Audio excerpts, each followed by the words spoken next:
Salam sepak bola, salam sehat dan salam sejahtera kepada teman-teman netizen atau warganet yang merupakan viewers, subscribers dan juga supporters dari channel YouTube Bola Bung Binder.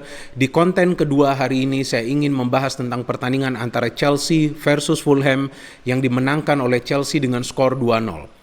Kemenangan ini sangat krusial bagi Chelsea agar mereka tetap berada di top 4 zone. Terlepas dari nanti hasil akhir mereka di UEFA Champions League musim ini, tapi yang paling penting kan, mereka harus mengakhiri musim kompetisi ini berada di top 4 zone agar mereka sudah pasti akan bermain di UEFA Champions League musim depan, dan saya kira itu adalah target jangka pendek yang ditetapkan oleh manajemen Chelsea kepada Thomas Tuchel. Sehingga Tuchel juga fokus agar Chelsea bisa terus-menerus meraih hasil-hasil yang positif, lebih sering meraih kemenangan di EPL, agar nantinya mereka bisa sukses untuk bermain di Champions League musim depan.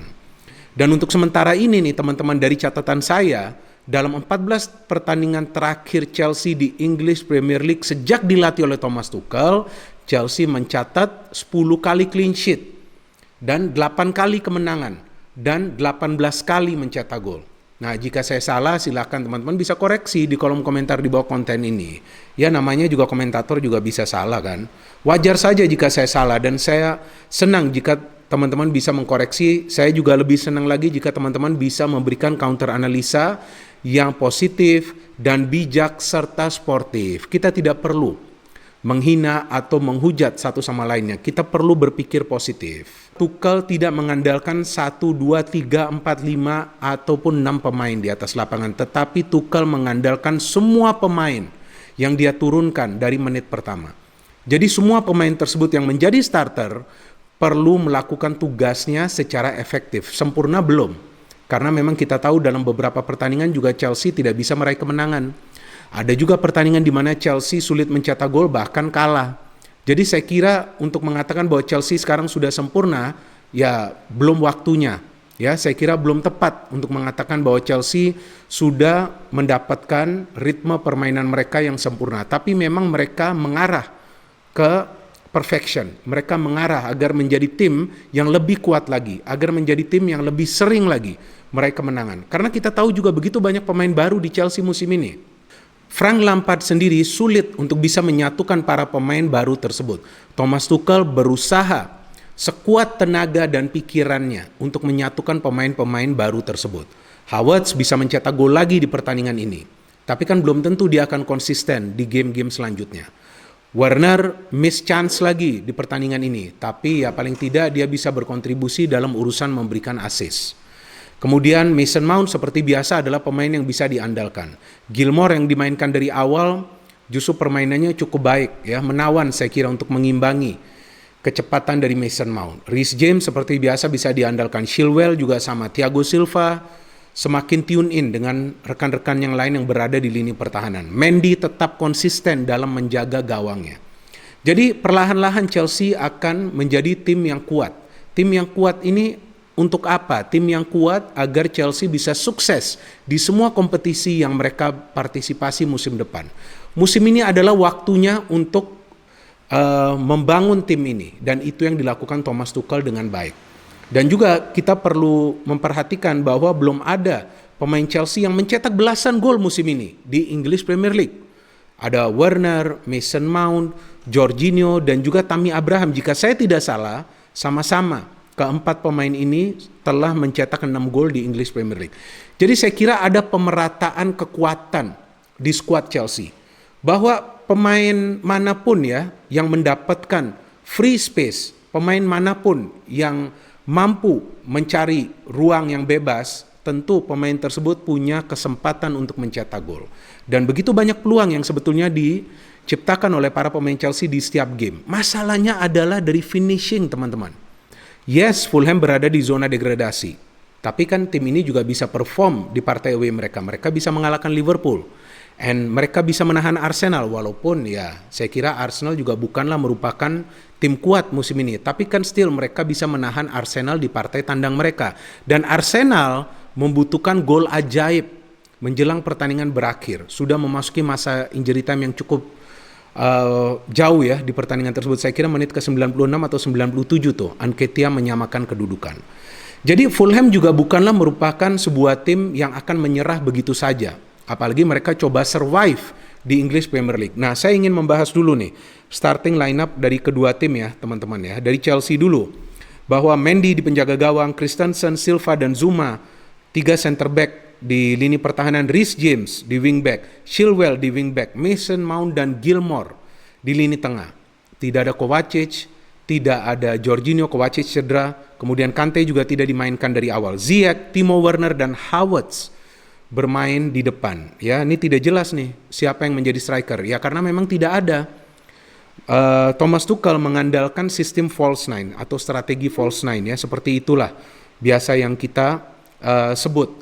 Dan kemudian dari Fulham, Josh Maja, Ademola Lookman, Bobby Reed, Cavaleiro, saya tidak banyak familiar ya dengan para pemain Fulham. Ada Areola, ini adalah penjaga gawang yang pernah juga dipinjamkan ke Real Madrid, sebelumnya bermain di PSG. Kemudian Ola Aina dan juga Anthony Robinson, lumayan bagus pemain ini di sektor fullback sebelah kiri. Secara permainan Fulham yang keluar menyerang karena mereka mencoba untuk mencetak gol lebih dulu, kemudian tentunya akan bertahan. Sebagai tim yang coba menghindari degradasi, tentu mereka akan keluar menyerang. Mereka tidak ingin hanya bertahan, memberikan Chelsea ruang yang luas. Dan Robinson hampir mencetak gol, save-nya luar biasa dari Mendy. Kemudian Chelsea perlahan-lahan mulai build up attack. Saya kira gol pertama Chelsea adalah berkat kecerdasan dan juga kehebatan dari Mason Mount. Ya, coba lihat kontrol bola dari Mason Mount. Setelah ada umpan jarak jauh, saya kira itu dari Thiago Silva yang mengarah ke ruang pertahanan dari Fulham. Kontrolnya luar biasa. Diimbangi dengan passing yang akurat di antara para pemain bertahan Fulham yang bisa dibaca oleh Kai Havertz, dan Havertz melakukan finishing yang baik. Setelah itu, bukan berarti Chelsea tidak ada peluang. Chelsea dapat lagi peluang. Mason Mount memberikan umpan ke Havertz. Sayang, Havertz ini sudah berada dalam posisi offside. Kemudian Fulham juga coba menyerang. Fulham mendapatkan peluang lagi kan, saya kira dari Lookman yang bisa ditepis oleh Mendy. Jadi sangat baik juga nih performance dari Mendy.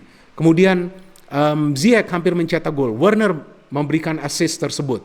And then Areola melakukan save yang memang brilian dari usaha Ziyech setelah mendapatkan umpan dari Werner tersebut. Jadi berarti Werner juga bisa memberikan umpan-umpan yang dibutuhkan oleh rekan-rekan yang lain agar bisa mencetak gol. And Fulham seharusnya bisa mencetak gol nih, menyamakan kedudukan saat Aina melakukan shooting dari tepi kotak penalti yang saya kira terkena Reece James, tapi masih bisa di-save oleh Mendy.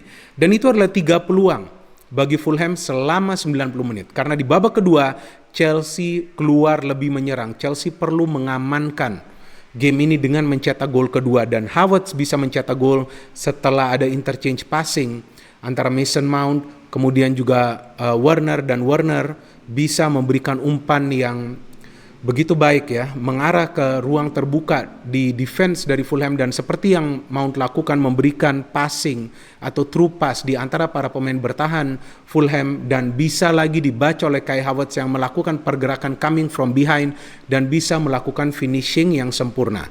Memang tidak offside ya, jelas juga sudah ada VAR review juga. Dan setelah 2-0, Chelsea terus menyerang, dan ada satu pergantian yang dilakukan pertama oleh Thomas Tuchel, yakni tarik keluar Ziyech dan dimainkan Kante, karena memang para pemain Fulham lebih agresif lagi di lini tengah. Dan kemudian dari Fulham kita tahu mereka juga coba untuk memainkan Fabio Carvalho tapi tidak memberikan perubahan. Mitrovic juga tidak memberikan perubahan karena saya kira defense dari Chelsea luar biasa solid. Mereka kompak di lini pertahanan, dan itu yang mempersulit para pemain Fulham juga pada saat mereka sebetulnya sudah mengandalkan skill individu mereka, teman-teman. Jadi secara keseluruhan nih teman-teman, kalau saya lihat dari statistik, Chelsea memang tidak banyak mendapatkan peluang secara global ya, hanya 9 peluang. Tapi on targetnya 5. Ini sudah cukup baik. Dari 5 on target mereka bisa mencetak 2 gol. Ya, yang sangat disayangkan adalah lagi-lagi dari finishing para pemain. Sebetulnya tuh James juga coba untuk memberikan umpan ke Werner kan, tapi memang bisa diblok oleh Areola. Jadi memang kita lihat bahwa Chelsea bukan hanya bermain bertahan, bukan hanya bermain counter attack, tapi mereka juga keluar all out attack. Cuma kan finishing ini yang masih menjadi persoalan yang perlu dibenahi oleh Thomas Tuchel. Kalau weak point Chelsea ini kan sudah dia benahi. Di mana weak point Chelsea sebelumnya saat ditangani oleh Frank Lampard? Yakni di sektor pertahanan. Itu hal pertama yang dia lakukan. Sekarang ketika cara bertahannya sudah benar dan baik, ya tentu Tuchel juga mengandalkan sepak bola menyerang dalam urusan mencetak gol. Jadi saya juga bingung jika beberapa komentar dari teman-teman di kolom komentar di bawah setiap konten Chelsea yang justru menulis bahwa Chelsea beruntung, Chelsea permainannya belum bagus. Ya kalau mau permainannya bagus dan kalah, apa bagusnya? Kan yang penting meraih kemenangan bagi Chelsea untuk saat ini. Karena mereka perlu secure top 4 position. Apakah itu berada di peringkat nomor 4 ataupun peringkat nomor 3. Karena kan selisih poin KMU sudah cukup jauh juga. Apalagi ke Manchester City. Jadi saya kira sejauh ini performance Chelsea stabil dan juga solid. Thomas Tuchel sudah melakukan apa yang dia perlu lakukan dengan cara yang simple, yakni mengandalkan compact football, tidak membuka ruang yang cukup luas di lini tengah atau juga di lini pertahanan. Para pemain yang diturunkan dituntut perlu bekerja keras. Jadi tidak perlu bermain cantik, tapi perlu bermain efisien, perlu bermain efektif agar bisa meraih hasil akhir yang positif. So efisien plus efektif sama dengan positif. No hit, only football, salam sepak bola.